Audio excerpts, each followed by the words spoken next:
What's up, everybody? This is your boy AJTRIP, and welcome to the reaction of Nxt Heatwave 2024. Whew. This was a very good premium live event, but with a surprise or two. Let's go ahead. Let's go ahead and just talk about it. The kickoff show included the Double J, JC Jane, and Jasmine Nix going up against Carmen Petrovic and Ariana Grace. Both Ariana Grace and Carmen Petrovic are both Torontoans, or at least Canadians, the very least. So because it was on here, it was going to be on here on this show, and I had said in my predictions episode that they was there to be on the show, but however, were they really going to do anything? Because this is a put team together. Carmen's a baby face, Ariana's a heel. So are they really going to work? Are they really going to give them the victory, even though it's their hometown? Especially when it looked like JC Jane and Jasmine Nix were going to team up with Fallon Henley, and they're going to have some type of threesome. But they're going to have some type of group. Excuse me. They're going to have some type of group with them, together. And so I kind of thought, well, that they'll give them the win so that can happen. Well, actually, it's not that didn't. They did give the hometown girls a hometown win. And yeah, they went down and it went down to Ariana Grace and Carmen Petrovic. They did win, so it was a standard tag team match. 2 3/4 stars. If you guys don't know my tag team, how I feel about tag team wrestling, things like that. I always say that if you do the tag team match just standard, you don't really add anything else to it. You just do it standard. The shine, the heat, the comeback, and the finish. You're gonna have a match that is from 2 3/4 to 3 1/4 star rating, and that's average, a little above average for 3. Going over this, but that's what I think. And this was average, and it needed to be what it be. And the hometown girls got the win, so good for them. 2 3/4 stars. Later on in the evening, we saw the backstage with Ava, the general manager, and we saw like the end of the of the tag team of Carmen and Ariana, and they are going to face against each other on NXT to figure out who was actually the reason why they won. So that was that. Now on to the main roster. To start the main race, on to the main show. They kicked off with the North American Men's Championship. Obafemi taking on Wesley. And this was a tremendous match. I really did think it was great. There was some good stuff here from both guys.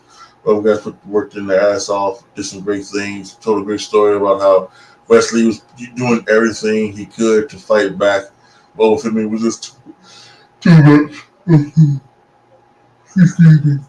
But he got in his licks and he got in his shots and tried his hardest. Just couldn't overcome the strength and power and resolve Obafemi, and he got the victory over Wesley 1 2 3. This was, again, like I said, fantastic match, 3 3/4 stars. Really a just truly amazing type of match between you. The good way to start off the show, and they did each other proud. I really am like that. And now we're going to see where Wesley goes during the show. We saw a backstage segment where he was talking about how he's going to address his future.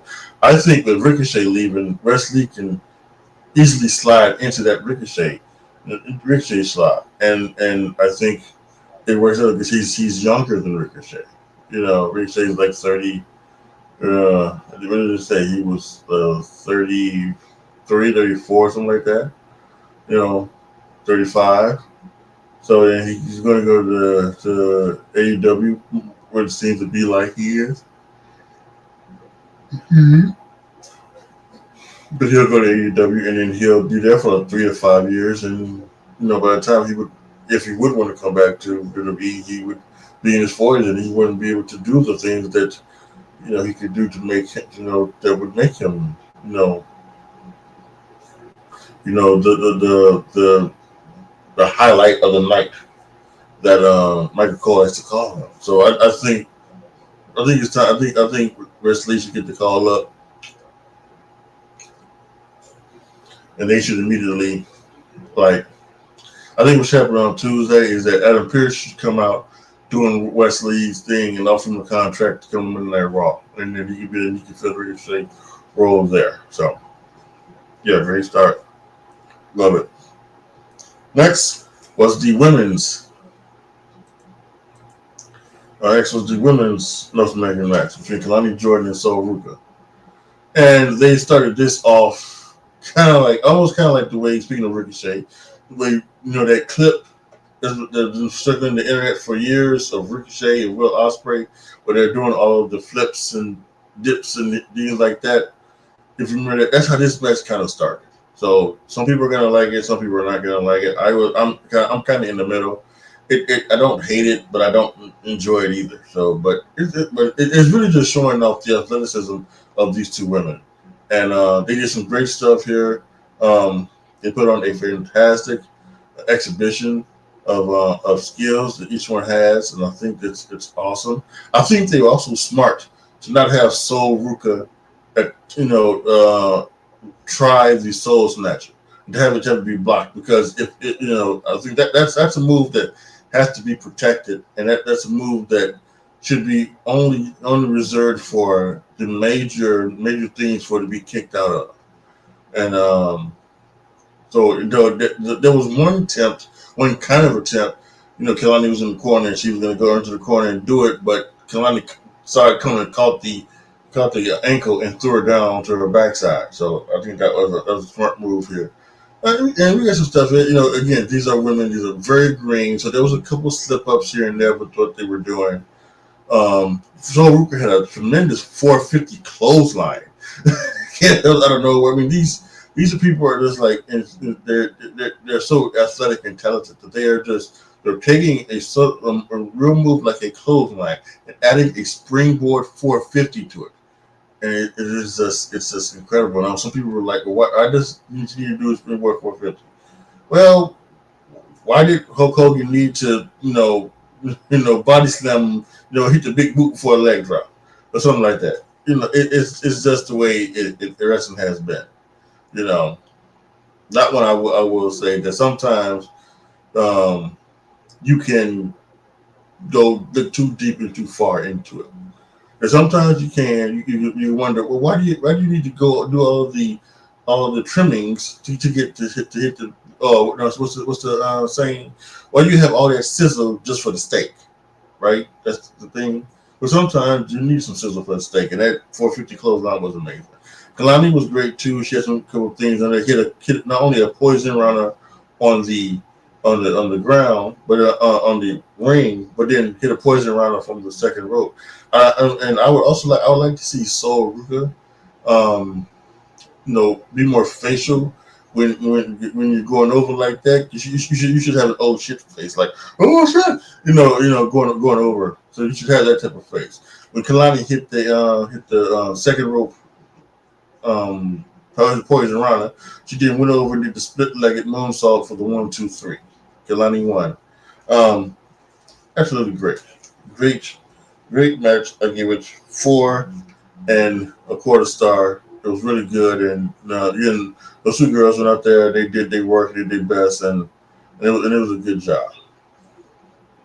Next was the NXT tag match between Chase U and Nathan Frazier in Action. And they've been doing this story where it seems like Nathan Frazier, it hasn't been, since he won the tag titles, he hasn't been really, focused on the tags. He's been doing other things. He's been late.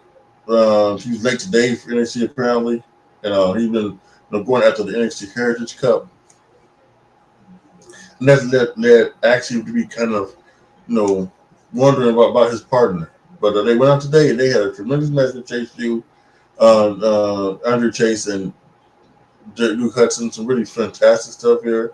We had Andrew Chase breaking up a pinfall with a Canadian destroyer. he jumped on Engine Fraser and then went to Extreme and then clicked him and went over to Canadian destroyer. That's amazing. Um, Really good stuff here. Again, I always say this when I'm talking about Nathan Fraser and Axiom. I know that their gimmick, it's kind of like to be like speed demons, but they also need to also slow down to let stuff register. And I'm going to continue to keep saying that until someone in NXT comes across this some fucking way and then says, "Hey, this guy's right on the internet. Just slow down sometimes. You can still be fast, but still slow." So the finish was a golden ratio to Duke Hudson 1, 2, 3. Action and Nathan Fraser retained the tag titles.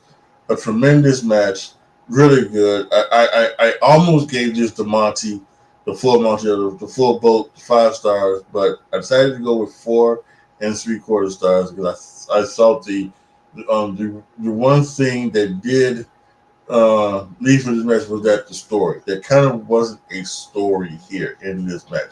It was just two teams fighting out for the championship, and that's fine and all dandy, and that can be great. But if there was a story, some type of story behind it, the story behind it is actually like Rich Holland, and Rich Holland how he helped Chase you get to this title match. And Rich Holland, when it came out there and tried to do something, maybe I would have given it the full boat, but it only gets 4 3/4 stars here. Still a wonderful, excellent wrestling match. The next match was the NXT Women's title match between Lola Vice and Roxanne Perez. And I mentioned on the predictions episode, right? Lola Vice had a below average promo, a very bad acted promo on Tuesday to talk to them about her story. And who knows if it was real or fake. And I'm not gonna say that it wasn't real, because it's a heartbreaking story that she told, but it just came off badly acted. Um, and I picked her to win this one, and to be honest, she should have won. Uh, because I think Roxanne Perez is just in the role that she's in right now. It's unrealistic. I'm sorry. It just is. She's 5 foot nothing. She's like 80 to 85, 90, 95. She's something like that. I don't know if she's 90 pounds, but she's just 5 foot nothing. She's like 90 pounds, soaking wet, and she just beats these women most of the time clean. And it's just like, what? Like she should be somehow cheating to win, but she's beating these women clean. These women that should be destroying her. Like Jordan Grace should have destroyed her, but she didn't. She didn't. And Lola Vice, a mixed martial arts person, should have destroyed. She should have destroyed her. Then she lost. And in fact, but the only thing they did right is that they tried to save Lola Vice in some form or fashion by having her kick out of 2 pop rocks, and then what's her face? Roxanne Perez did 3 more pop rocks to actually beat her. So she hit Lola Vice with 5 pop rocks, 5 of her finishing moves to actually get the victory. So that's the only thing they did right in that match. So yeah, I'm really getting tired of the Roxanne Perez show. The way it's handled right now, because it's just not believable. So, but the match was good. There was a nice story told with her hand towards the end, where she hit her hand on a thing, going for the back fist. So, and she was doing things without the hand, things like that. So it was fun. Yeah, it was a nice match. I give it 3.5 stars. And then finally, the NXT Championship, the Fatal 4-Way match that involved Javon Evans, Sean Spears, Ethan Page and the NXT Heavyweight Champion Trick Williams. Another tremendous match here. Some good stuff. Some kind of crazy spots. I think that was a very innovative, thoughtful things going on between those four guys. They did some really good stuff.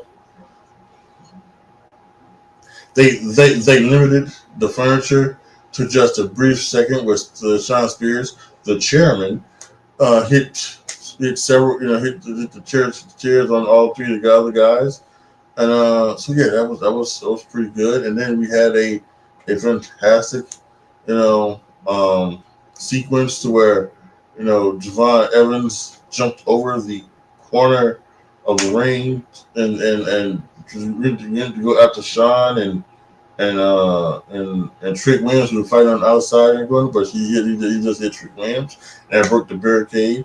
And later on, we had Javon Evans going for a springboard.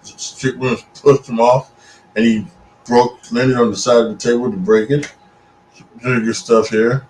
The finish is what everybody's going to be talking about because all the guys were in the shots was on the outside. We had Javon Evans Ego on one side of the ring. Trick Williams went up to give a trick shot to Ethan Page. He ducked. He hit Javon Evans. He then hit a trick shot on Ethan Page, and Ethan Page fell right on to Javon Evans covering him. And at that point, Sean Spears dragged out Trick Williams. And Ethan Page got the 1, 2, 3 victory. Ethan Page is your new NXT champion, and Trick Williams was left outside to not believe it. And there was something they got the crowd shots, and some people were shocked, some people were for it.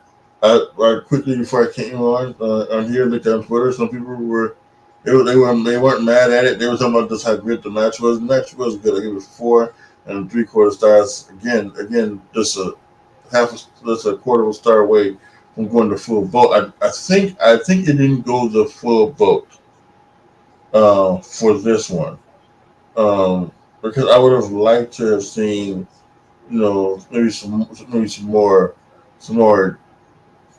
action going on maybe or something like that. It just didn't feel like a 5-star match. You get that feeling that you watch something that is special. And you give it the 5 stars. This was good, and then even though it was great and awesome and all that stuff, didn't feel like this was something special. And that's not taking away from them. Again, they had a great job. This is not a 5-star match. It's 4 3/4 star match. Yeah. So we had that, and here is the reason why. Here is the reason why maybe Ethan Page has won the NXT title. Because as they were going off the air, the thing of Joe Hendry, where Joe Hendry goes, that was shown. So that after the reception that Joe Hendry got, and then the reception that was heard after he was quickly thrown out of the Battle Royal, you knew that they were going to come back to the Joe Hendry stuff, and I think we're going to get maybe Joe Hendry versus Ethan Page, and maybe possibly Joe Hendry winning the NXT Championship. And wouldn't that be something? Have Joe Hendry go on TNA Wrestling as the NXT Championship. I actually might watch TNA Wrestling for the first time in like 5 or 6 or 8 years or something like that. So that would be incredible. We'll have to wait and see. But yeah, tonight was a tremendous night of action. It was fun. There's some really good matches that are going to be in the match of the year candidate at the end of the year. And so yeah, really, really fun. Good job from all those times. And this is interesting. So it's going to be some fun stuff. Cannot wait. All right, that's going to be it for this review of NXT Heatwave 24. If you are watching on demand, put your comments down below to know what you guys think. Let me know what you guys thought of NXT Heatwave 2024.